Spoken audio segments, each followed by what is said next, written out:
بسم الله الرحمن الرحيم. شركة شرايين ما تقبلين قال الدورة حرتك وقاوضة وجديس كوالو حيتاي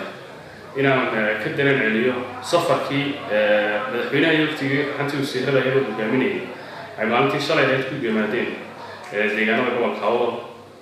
كأهم دورة ماي قال الوجه صفر كمدحونا السيرايو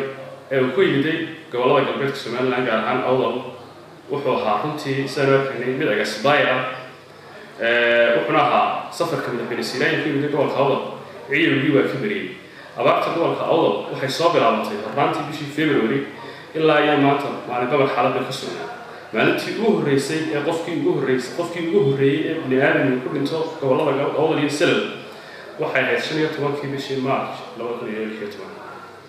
شايف إذا بينو سوق قارين قوة الأوضة لا بيش واحد صدق لي بشي أبرد أنا أقول لك كاتون وحاول حيصير سجالة تمام بالعرض يقول حيصير معناته هذا مشروع بلاوتي يشالي من الدنيا أنت أنا بمشروع مربحة بيتاني إلا يوم كتير هذا كل أنت قوة الأوضة يستلم مثل سوق يو أبغى تحسب بسنة كذا عليه وحيكرر رافيان كويت وموف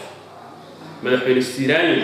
مقالة قفك هويان هاي قدام بيسا كل ما تيجي نقدر كل ما تيجي عبصة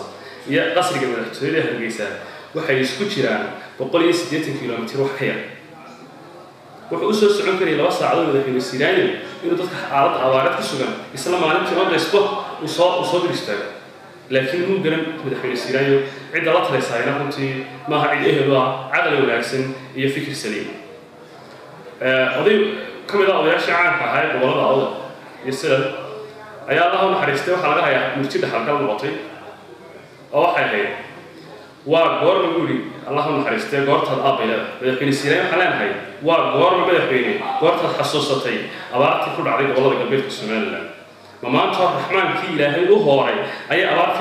الحساسة وحنا أرخينا كلها تصعد حاجة تلحيس كواكا من الحساسين ولا هي توفر كسر جمدي هل كمية في دقائق أبارت كل عريق السمان الله أي أنو أرخينا إنك الحساسين ولا عمل بينهم كما بورق بين أبارت كل عريق والله قلبي السمان الله waxaan aad iyo aad uga xunahay gobolka Awdal iyo Salal waxa ka dhacay abaar aad iyo aad u xun ka dhicin inta Soomaaliland jirto tirada naf iyo maalbale inta laga ay ku dhimatay dad iyo dunyo waxa soo barakacay intaas waxa ku dhimatay hooyo umula waxa ku dhimatay mihay yar waxa ku dhimatay aabihii waxay noqotay abaartii ugu xumayd ee ka dhacday gobolka Soomaaliland gaar ahaan gobolka galbeedka inta Soomaaliland jirtay madaxweyne Siraayo shalay markuu yiminayay waxay u ahayd inuu muujiyo dareen qeyro iyo tacsi iyo murugo leh oo dhiila xabaarsan madaxweyne Siraayo lahayn inuu kharash ku burburiyo iscaabtuma oo igu soo dhaweeyo duleedka magaalada iga hor imaada kharashka halka ku baxayna wuxuu tiri lahaa dad badan oo u dhintay harraab iyo gaajimoonta taasina waxay tusaysaa hoggaan xumada iyo talo xumada ay caan ku tahay madaxweyne Siraayo kuma aha عقل سليم وواحد حريص العقل هذا خبر برتي إيش اللي يقول بريد دمشق يا قصة بس كتعصده فدي اللي يقول تمني تحسينه وحيد قف كلام هذا في السنين هو كذا قليل هذه أثمان محن هاي هذا ما يحصل في معارض السودان لأن وحياها كدعية والله أول يصير يقول مدلات حكومته أو إلا يوصل يوم بيصير من في السنين واحد هيد مركز سوق عليه دول خاوض سجالة تقول عشان تبعدي دمشق ما هي بلاوتي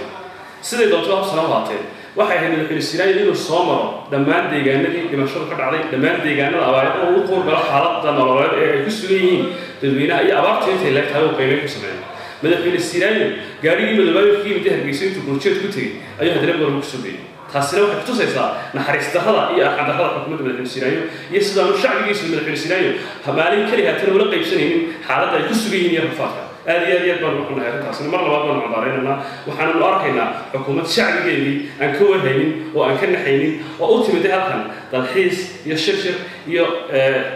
kala isku dhawaansho aad iyo aad baan taasina runtii ugu nahay waxaan ku soo gabagabeeyay hadalkayga aan jecelayn inaan maanta wax badan idhaahdo madaxweynaha Soomaaliland iyo inta la socotayba uma aha dan gobolka Awdal haddii dalkii gobolka Awdal soo gurman lahaayeen gargaar loo keeni lahaayeen intaasoo qof oo dhimatay ayay dulimin lahaayeen dadka harraadka u dhimaya ayay soo gurman lahaayeen maanta raxmaankii ilaahay oo roobkii noo shubay inay haddana sacad iyo dambina loo dulimana dadkayga tacsidigeeda la fadhiyay waan ka xunnahay aad iyo aad baan ugu xunnahay hadalkayga runtii maanta ma jeclina sii badiyo intaasaan kasoo gabaya aad iyo aad baad mahadsantihiin asalaamu calaykum waraxmatullahi wabarakaatu